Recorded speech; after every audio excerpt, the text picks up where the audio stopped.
Phylactère au front, téphiline sur les épaules, Zebulon Simentov se recueille et prie, seul. Seul dans cette synagogue de Kaboul où il peut encore pratiquer son culte, lui, dernier juif d'Afghanistan. Nous sommes venus d'Herat à Kaboul. Ici à Kaboul, nous étions 70 familles et 10 autres familles étaient à Herat. Mais les Juifs ont quitté le pays à cause des jours sombres qu'il a connus. Près de 2 millénaires que les Juifs vivaient en Afghanistan. Cette communauté est l'une des plus anciennes d'Asie centrale. En 1948, 5000 y vivent encore. Avec la création de l'État d'Israël, 20 ans plus tard, il n'en reste plus que 300. L'invasion soviétique achève de vider l'Afghanistan de ses Juifs. En 1979, il en reste 10. La vie à Herat devient difficile. La plupart des familles juives quittent l'Ouest pour la capitale, un peu plus calme. Parmi eux, Zebulon. J'ai fait face.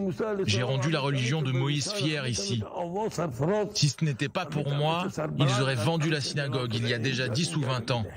Avec son ami Isaac Levin, décédé depuis, ils sont alors les 2 derniers juifs d'Afghanistan. Et avec l'aide de musulmans locaux, Zebulon maintient debout, rue Flower Street, la synagogue de Kaboul, l'unique de la capitale.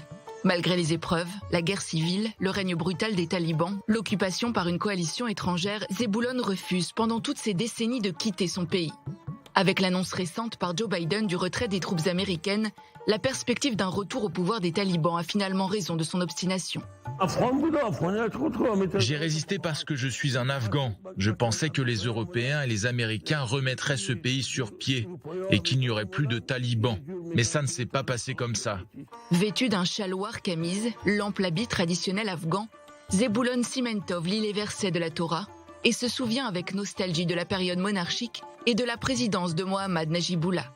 Les fidèles de chaque culte bénéficiaient d'une entière liberté à l'époque de Najib. Mais les talibans, eux, ne veulent pas d'autre religion dans ce pays.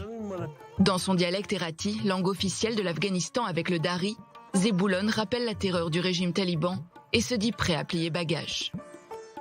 Les Sikhs, les hindous et même les musulmans ont quitté le pays. Personne ne peut être à l'abri des talibans. Les talibans sont toujours les mêmes qu'il y a 21 ans, à fouetter des gens avec des câbles. Jusqu'à maintenant, Zebulon célèbre dans sa synagogue les fêtes de Rosh Hashanah, le Nouvel An juif, et Yom Kippour, le jour du Grand Pardon. Parfois même en compagnie d'amis musulmans.